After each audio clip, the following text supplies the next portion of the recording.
রাজার আসন যখন নড়বড়ে হয়ে যায় তখন সে যুক্তি ছেড়ে তলোয়ার হাতে নেয়। ঢাকা ৮ আসনের বর্তমান রাজনৈতিক পরিস্থিতি এখন ঠিক এই প্রবাদটির মতোই হয়ে বাড়িয়েছে।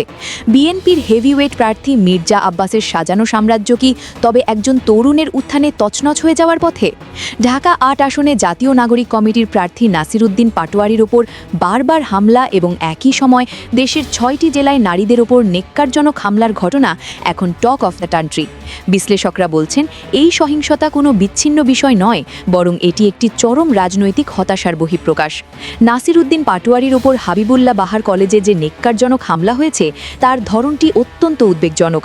সংবাদ সম্মেলনে পাটোয়ারি একটি বিস্ফোরক তথ্য দিয়েছেন। তিনি জানিয়েছেন কলেজের বর্তমান অধ্যক্ষ আওয়ামী লীগ আমলে নিয়োগপ্রাপ্ত এবং বর্তমান গভর্নিং বডি গঠন করেছেন খোদ মির্জা আব্বাস।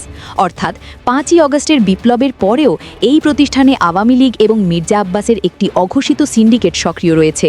অভিযোগ উঠেছে এই হামলায় সরাসরি নেতৃত্ব দিয়েছে মির্জা আব্বাসের আপন ভাগ্নে। প্রশ্ন উঠেছে একজন জাতীয় পর্যায়ের নেতার পরিবারের সদস্যরা কেন একজন তরুণ প্রার্থীর উপর ডিম ও পচা পানি ছুঁড়ে মারবে?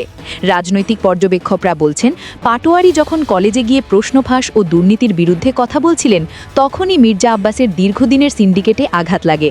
ডিম ছুঁড়ে তাকে অপমান করতে চাইলেও নাসিরউদ্দিনের হাস্যোজ্জ্বল মুখ প্রমাণ করেছে তিনি ভয় পাননি, বরং এই হামলা তাকে সাধারণ ভোটারদের কাছে সাহসের প্রতীকে পরিণত করেছে।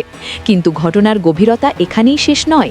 ছাত্র শিবিরের সাম্প্রতিক এক বিবৃতিতে জানানো হয়েছে লালমনিরহাট, টাঙ্গাইল ও চুয়াডাঙ্গা সহ ৬টি জেলায় নারীদের ওপর হামলা চালিয়েছে বিএনপি ও যুবদলের কর্মীরা। এমনকি লালমনিরহাটে একজন নারীর হিজাব টেনে ধরার মতো ধৃষ্টতা দেখানো হয়েছে। এই ঘটনাগুলো ২০০২ সালের সনি হত্যাকাণ্ড বা শামসুন্নাহার হলের নির্যাতনের কলঙ্কিত ইতিহাসকেই মনে করিয়ে দিচ্ছে।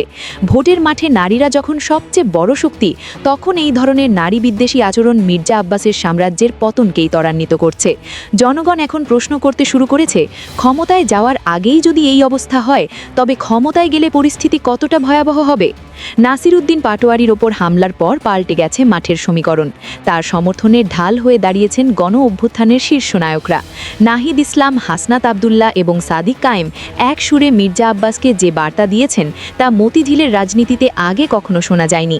জাতীয় নাগরিক কমিটির আয়োজক নাহিদ ইসলাম সংবাদ সম্মেলনে মির্জা আব্বাসকে কোনো ছাড় না দিয়ে সরাসরি গ্যাংস্টার বলে সম্বোধন করেছেন। তিনি স্পষ্ট হুঁশিয়ারি দিয়ে বলেছেন যারা কলেজে ঢুকে প্রার্থীর ওপর হামলা করে তারা রাজনীতিবিদ নয়, বরং গ্যাংস্টার।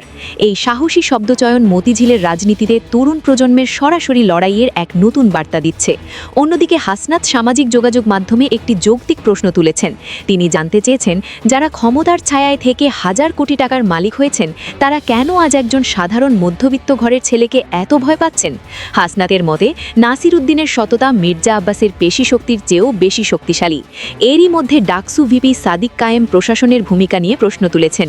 তিনি স্পষ্ট করেছেন যে হাবিবুল্লাহ বাহার কলেজে হামলা কোনো আকস্মিক ঘটনা নয়, বরং প্রশাসনের পরোক্ষ প্রশ্রয়ে গড়ে ওঠা সন্ত্রাসের ফলাফল। তার মতে প্রশাসন এখানে নিরপেক্ষ নয়, তারা একটি নির্দিষ্ট রাজনৈতিক এজেন্ডা বাস্তবায়নে কাজ করছে। সবচেয়ে বিস্ময়কর ভূমিকা পালন করছেন স্বরাষ্ট্র উপদেষ্টা জাহাঙ্গীর আলম চৌধুরী। তিনি যখন বলছেন দেশে কোনো অস্থিতিশীলতা নেই এবং সবকিছু ঠিক আছে, ঠিক তখনই ঢাকার রাজপথে প্রার্থীর ওপর ইট পাটকেল বৃষ্টি হচ্ছে এবং কর্মীরা হাসপাতালে কাতরাচ্ছে।